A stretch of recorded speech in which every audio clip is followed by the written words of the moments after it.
umaga po, mga kaibigan, mga kapatid.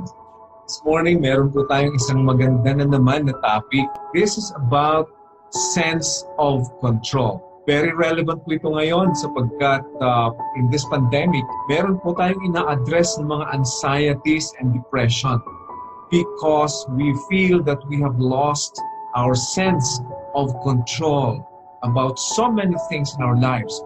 Things that we used to have and we used to do and we used to be with.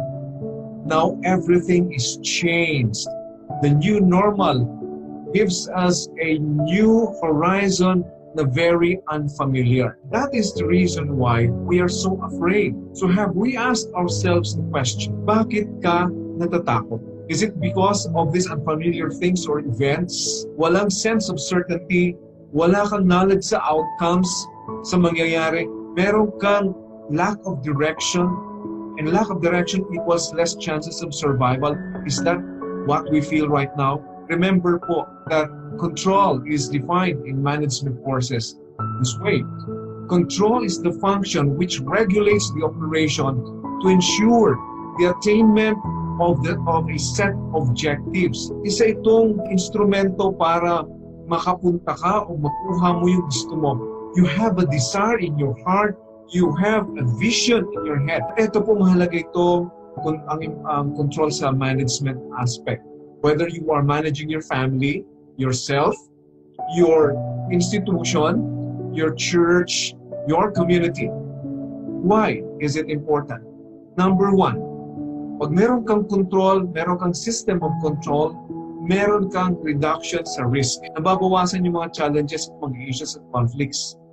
Pangalawa, meron kang basis for your future action. Ibig kong sabihin na makakapagplano ka na mas mahusay kapag meron kang system of control. Pangatlo, pag meron kang ganitong pasistema, nadidetermine mo o nalalaman mo kung ilan, magkano, sino ang mga kailangan mo. It determines the size of the requirements ng iyong activity, ng iyong project or program.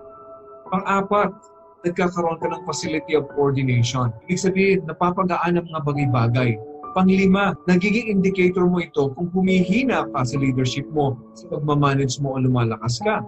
Ibig mong sabihin, it gives you the confidence. If you have better control systems, it gives you the confidence that things will turn out okay. Hindi naman po ito masama ang pagkakaroon ganitong desire to really control things because sinasabi rin po sa Bible na kinakailangan meron kang control sa iyong sarili. In Proverbs chapter 25 verse 28, it says, "He that hath no rule over his own spirit is like a city that is broken down and without walls." Imagine mo po ang isang naga city na wala po systems of control. Ang gulo-gulo.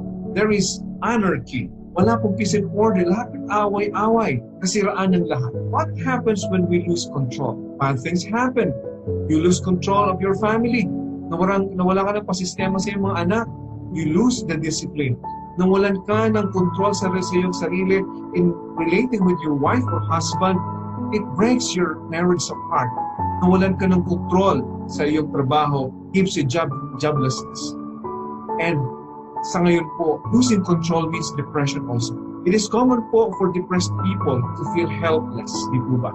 Kapag meron kang konti lamang na nakokontrol sa mga bagay-bagay, napaka-helpless mo, napaka-depressed mo, parang kang hopeless. Alternatively naman, kapag ramdam mo na lahat na lang ng bagay ay nakaasa sa iyo and kulang naman yung kakayahan mo, kulang yung resources mo, ultimately you become helpless and hopeless and depressed. All these things po are learned helplessness na tinatawag. At dahil ito ay learned, dahil sa mga life experiences na nag-cause sa iyo ng learned helplessness mo, we can reduce our feeling of lack of control or over-control, as well as mabibigyan tayo ng magkakaisip ka ng mga available options. Sapagkat learned na ito eh.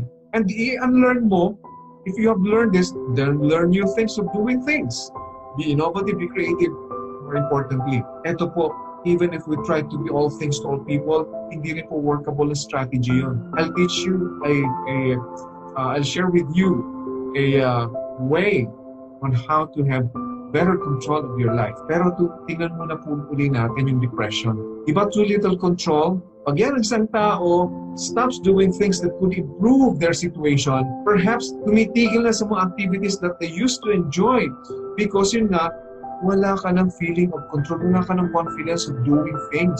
Ikalawa naman, too much control. When a person tries to control things they can't, and they may become angry, anxious when they realize things aren't happening the way they wanted, hindi natin nakukuha yung gusto natin. We may take responsibility for things outside ng ating control. Yun nga ang problema doon, hindi mo nga makontrol. And then sabihin natin, I did everything that I could. Failure ako dito. And I feel frustrated because hindi ko nakuha yung outcomes na yun. Wala ka ng control.